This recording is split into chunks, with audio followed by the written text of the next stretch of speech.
with us as we get to grips with the technology and with the format. I'm Cliff Manning. I'm the communications coordinator for Royal Opera House Bridge. And for those of you who aren't familiar, the Royal Opera House Bridge is one of 10 bridge organisations funded by the Arts Council England. And we particularly work strategically across Hertfordshire, Bedfordshire, Essex, North Kent.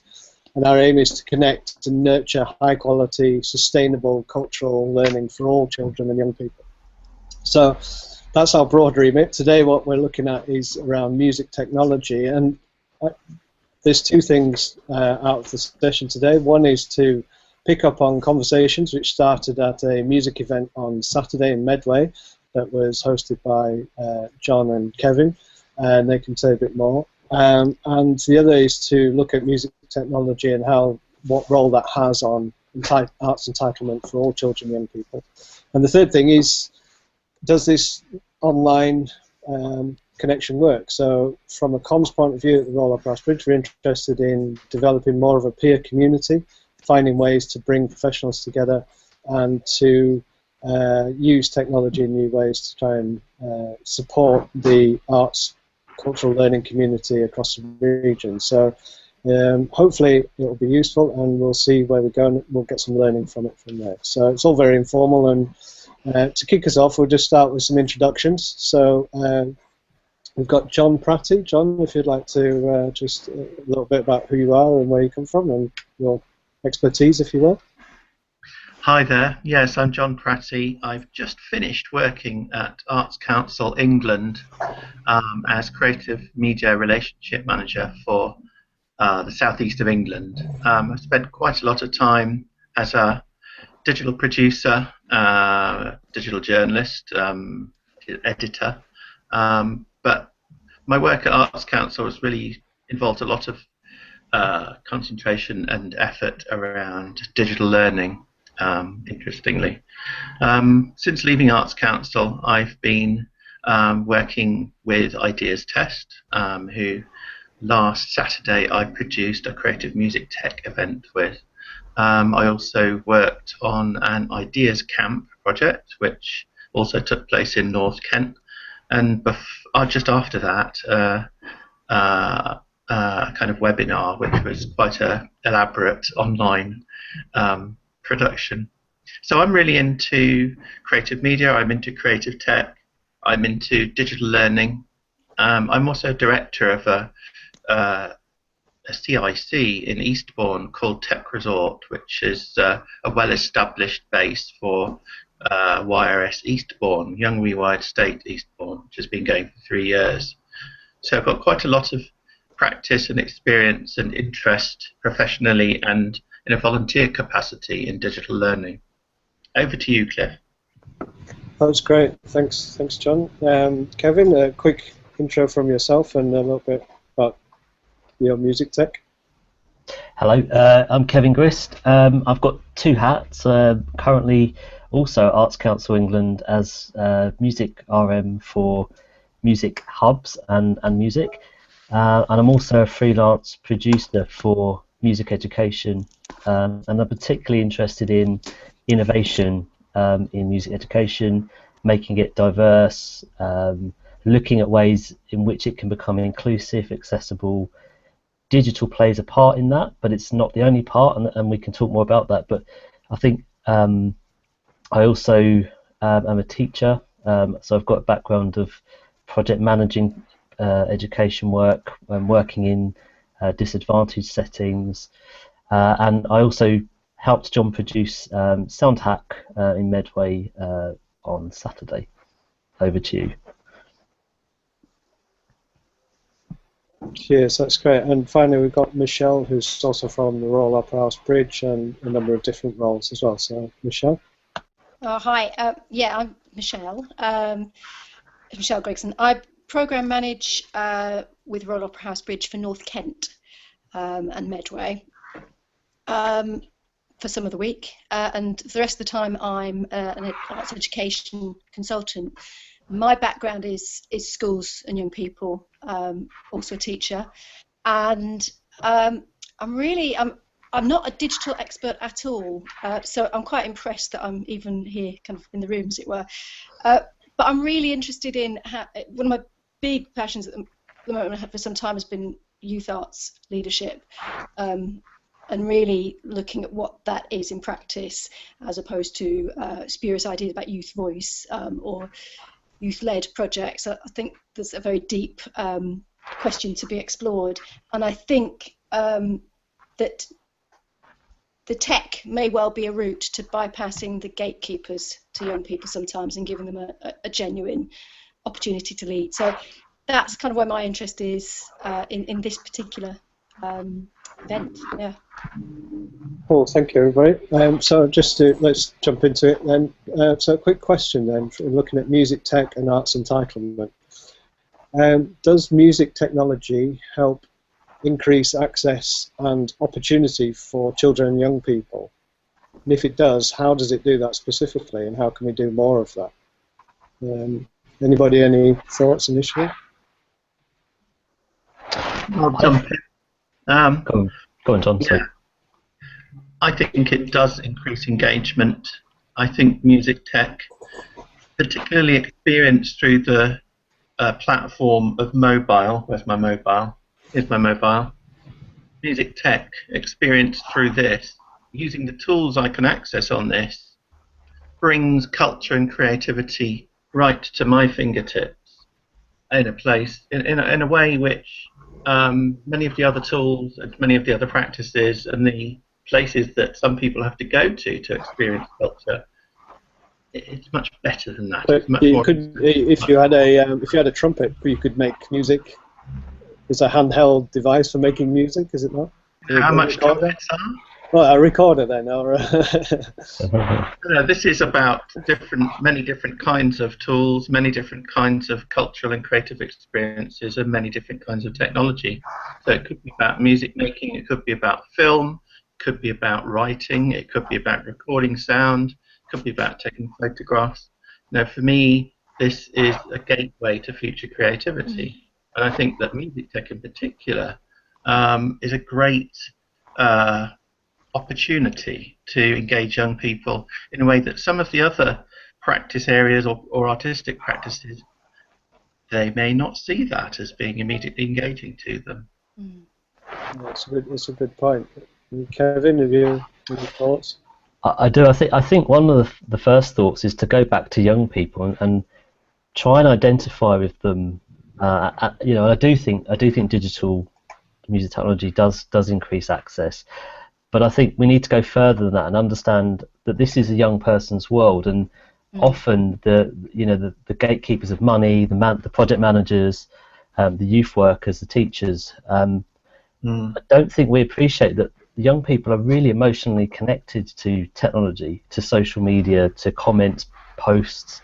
It's their world, and sometimes we look at it and think, really? And actually, I think we often need to just look at it and accept that it's not our world necessarily, but it's theirs, and then that's the starting point in which we then design our learning programs around.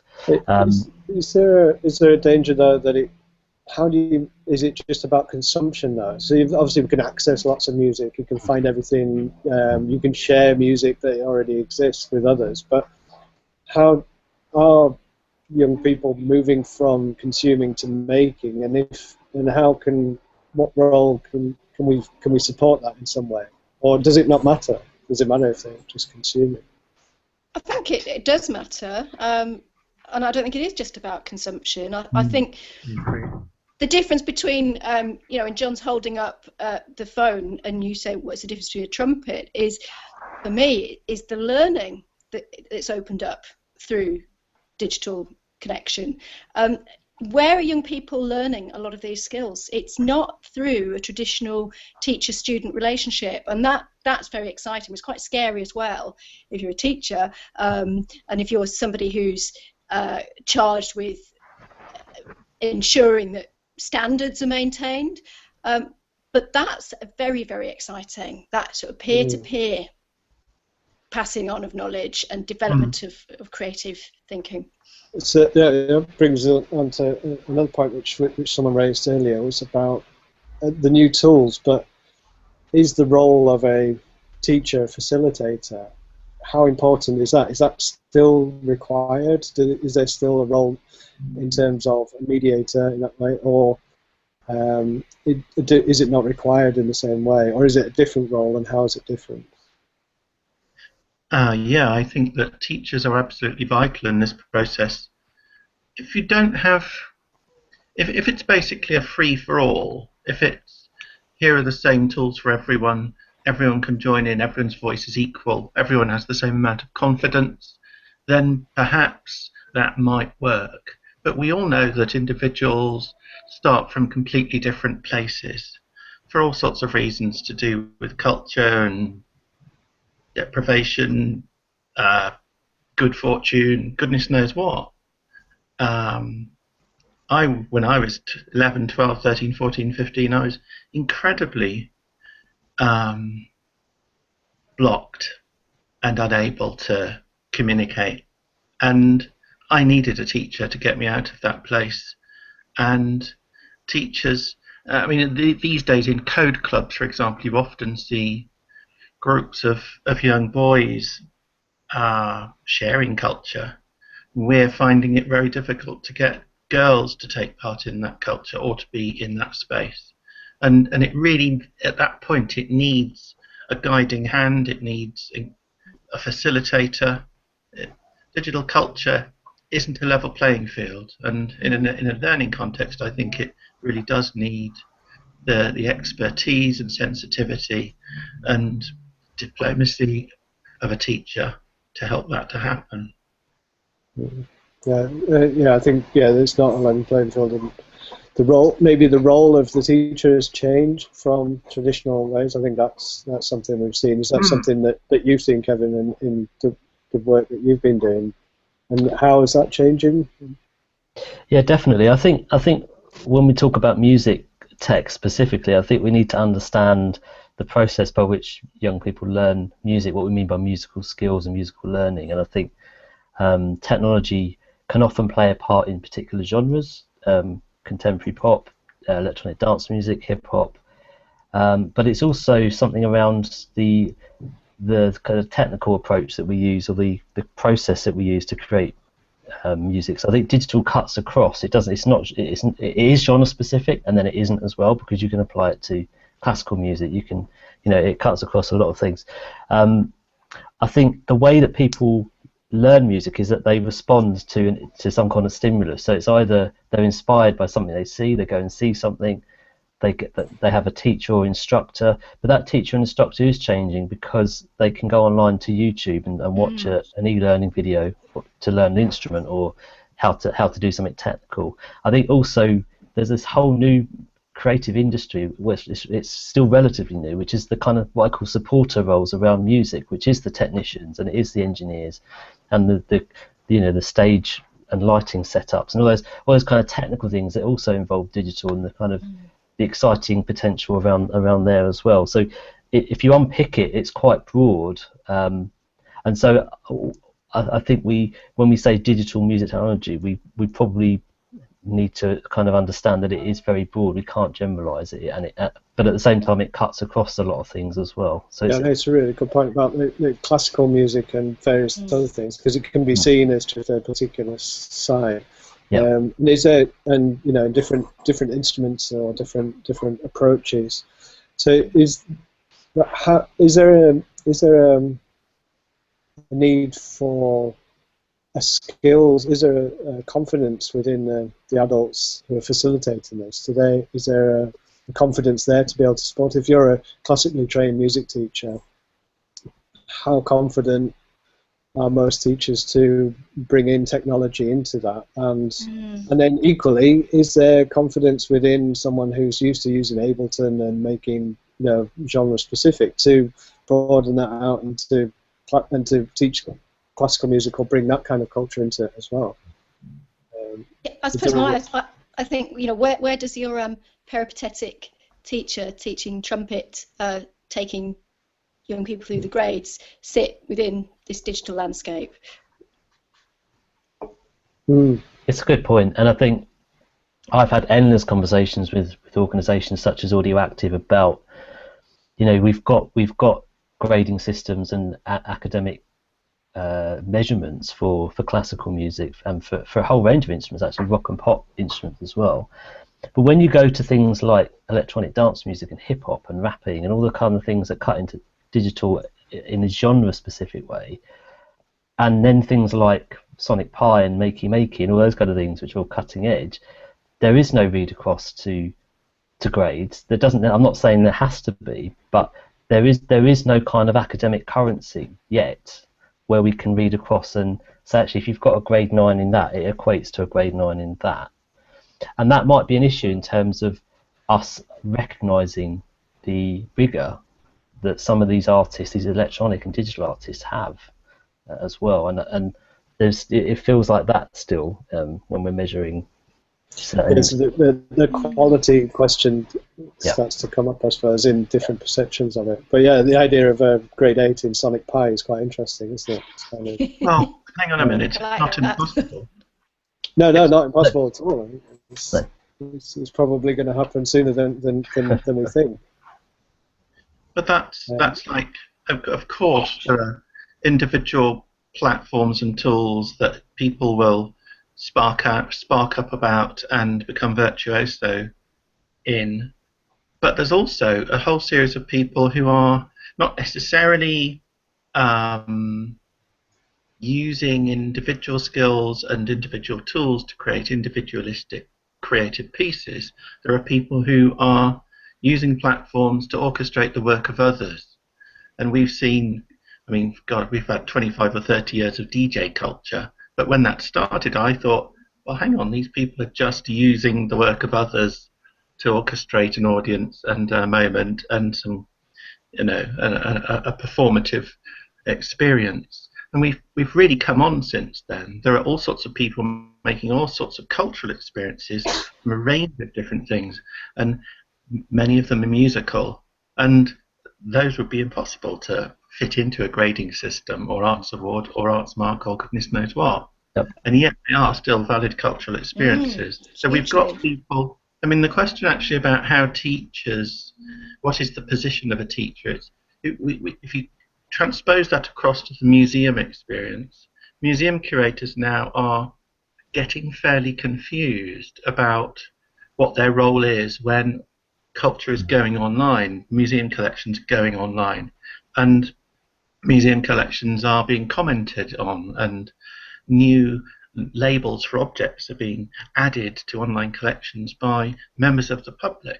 So curators are finding it increasingly difficult to use their original skill set around curation, and they're having to develop a whole new set of skills around mediation and diplomacy and choosing platforms and narrating a discussion and helping others talk about stuff in ways which they may not have been able to do.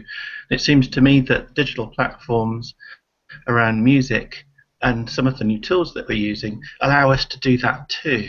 So it's a kind of, it's what people in museum culture call open authority, which is very interesting because it implies open culture.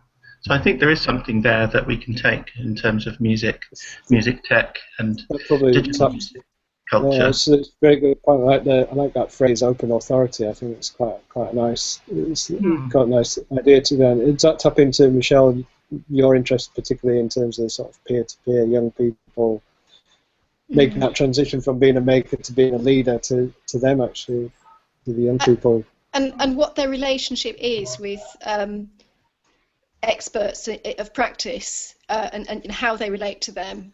I think, John, that comparison with museums is a fantastic one, and actually very appetite for Medway, because with the 100 objects that made Medway programme that's kicking off, that's exactly the dilemma that those museum curators are facing.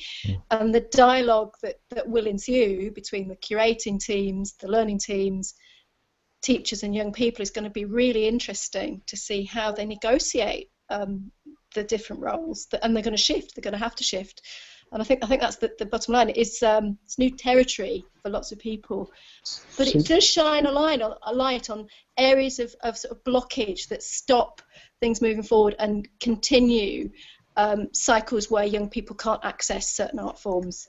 And that was our original question. You know, will it increase access? And I think yes, but we have to kind of really explore those questions about who owns what and what different people's roles are within that.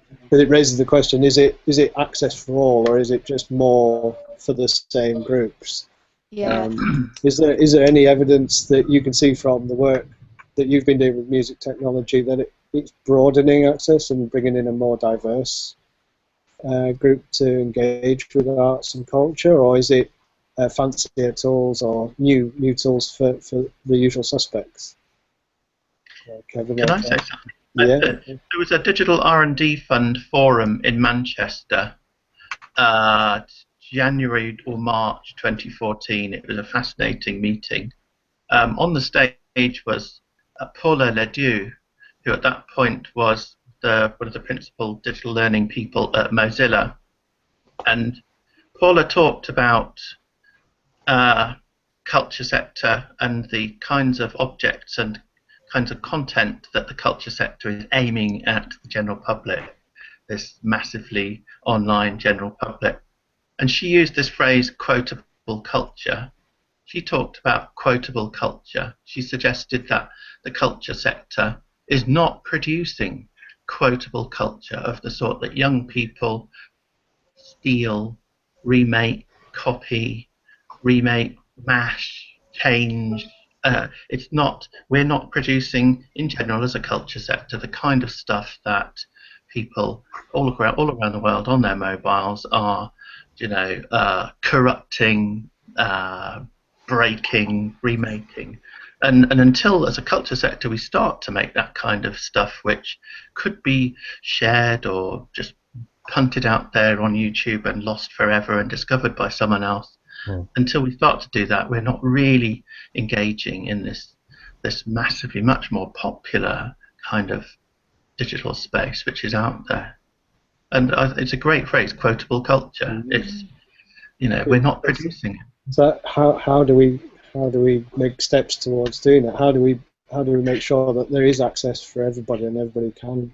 I think there is looking out at the kind of conversations that have been occurring across the culture sector across the world, particularly in America and in the Far East, in some museum conferences. People are talking, people freely and often use their culture and their lingua franca is open. They talk about openness, they talk about networked culture, they talk about stuff that's shareable, stuff that's copyright free, stuff that's you know, that this kind of stuff. Are you saying we need to do more of that? Not like that.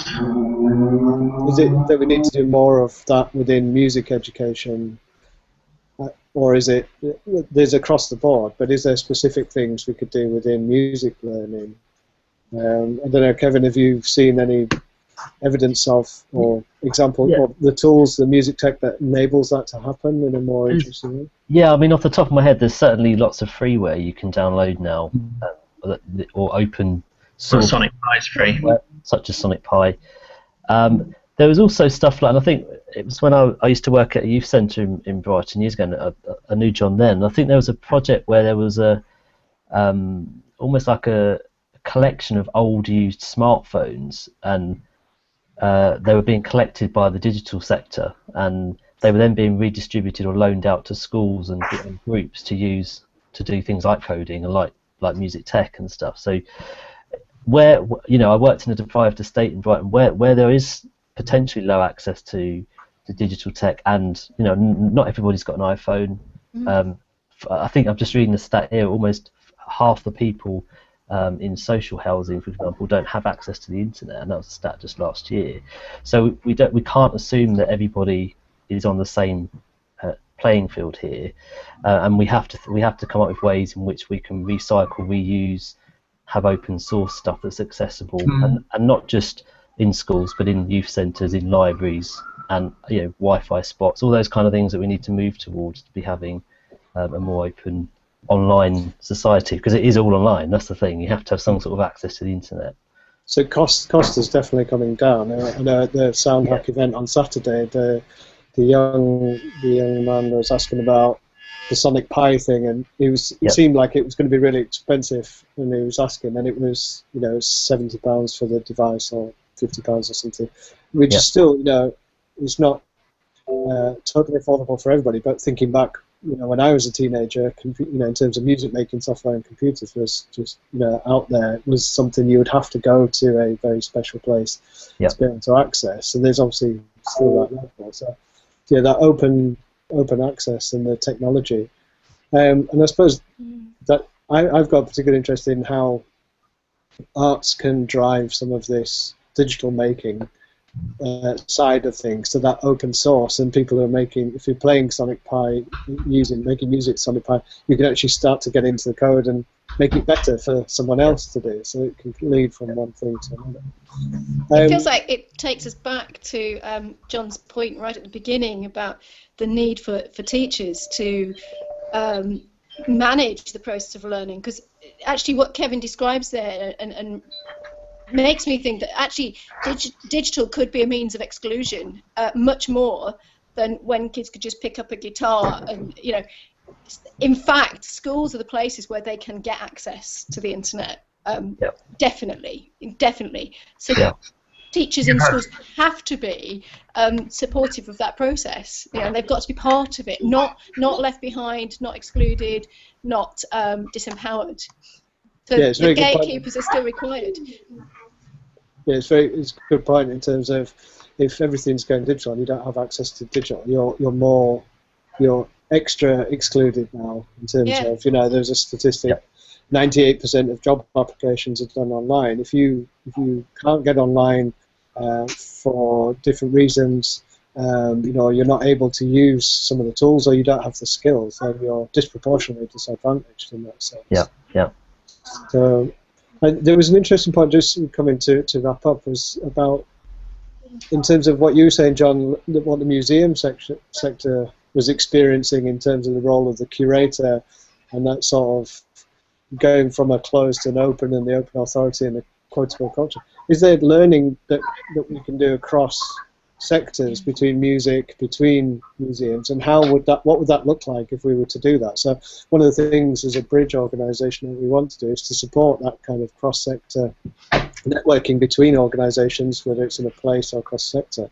So what might that look like if we were to learn from each other?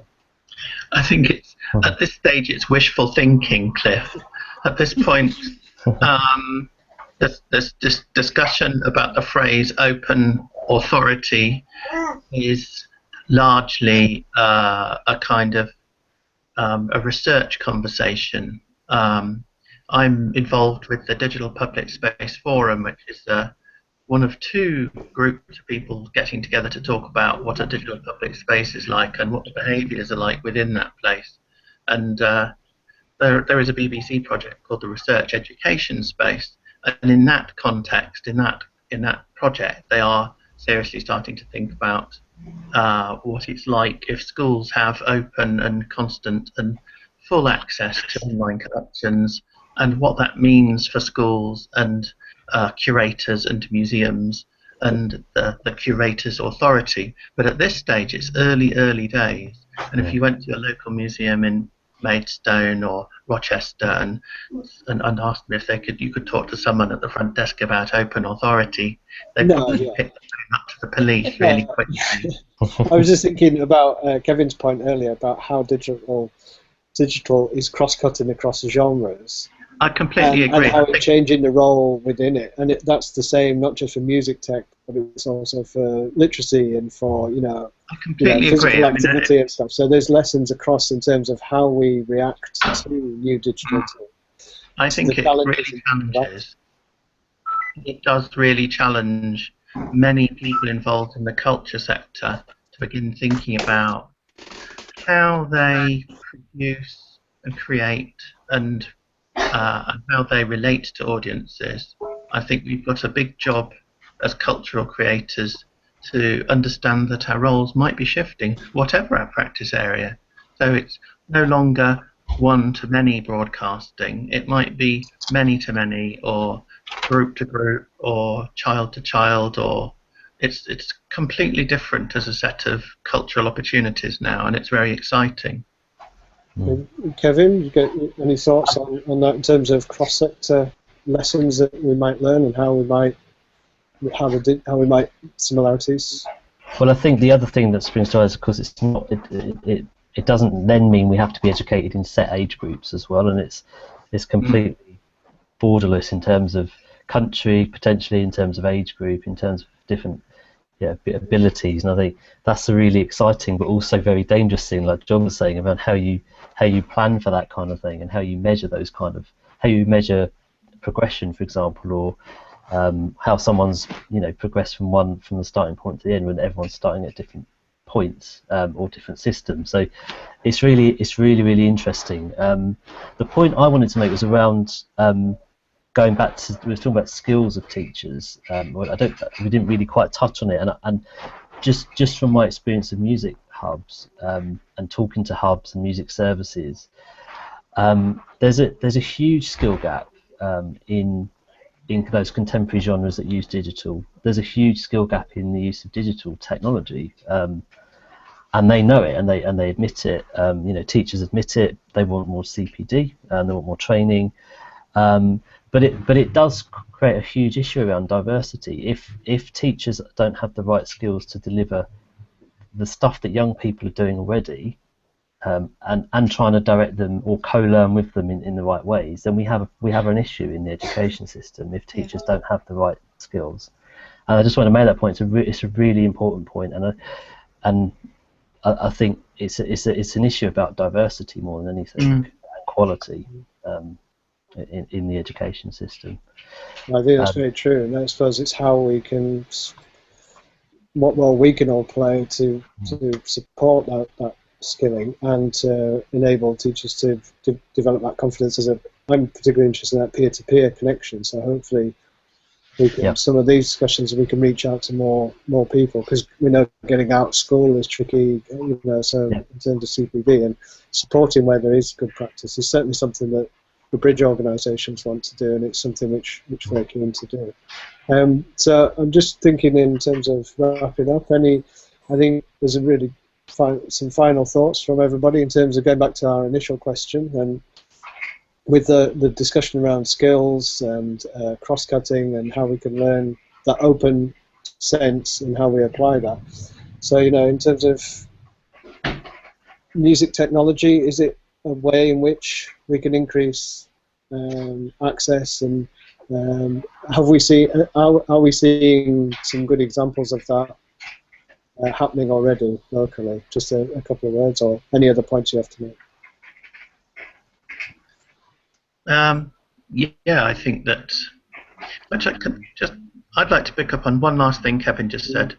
At the Music Tech Day that we did on Saturday at Chatham at the University of Kent Music School, Ross Wilson from Sonic Pi said exactly the same thing that Kevin just said. In fact, someone from the attendees, in fact you were there, Cliff, one of the attendees said, how do I, if I'm at school now, how do I study music tech? Can I study music tech? Where should I go to do it? And Ross said, well, you can't actually. It's not in the curriculum. There's nowhere you can go. If you actually wanted to study music tech, the first place that you might be able to do it is at university. You'd have to go off and find a university music department that does it, and there you can study it. So for me, in terms of accessibility and engagement and digital as a platform for young people to engage, it's all there. Young kids are using it. People are creating culture on it. You can go online and find it all around you. But it's about time that we started to put our minds to trying to find ways of getting the curriculum to engage with it. For culture sector people, I think there are lots of opportunities to come up with grants for the arts ideas or creative ideas involving artistic commissions involving culture and technology and music. There's plenty of room for us in the culture sector to come up with ideas like that. But it is a bit of it's certainly a situation we find ourselves in, and I guess that with funding for education and curriculum changes happening all the time and diminishing all the time, it's not going to be easier to access learning around music tech in schools. It feels like it's getting harder. It's a bit of a strange situation with teaching coding at year 8 but not music tech, in which Sonic Pi you can do what you can actually do with the coding to make That's the really music. interesting. Yeah. So everybody, the government particularly, is crazy about kids learning coding, but For at the what same end? time, we can't get them to fund more access to music tech. Yeah.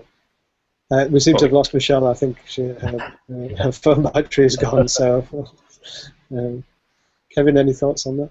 Yeah, just a few things. I think we were talking about this today at Arts Council, funny enough, around how the curriculum really does need to engage with arts more and more now, especially as schools aren't being measured as much, and Ofsted isn't measuring as much on the arts curriculum.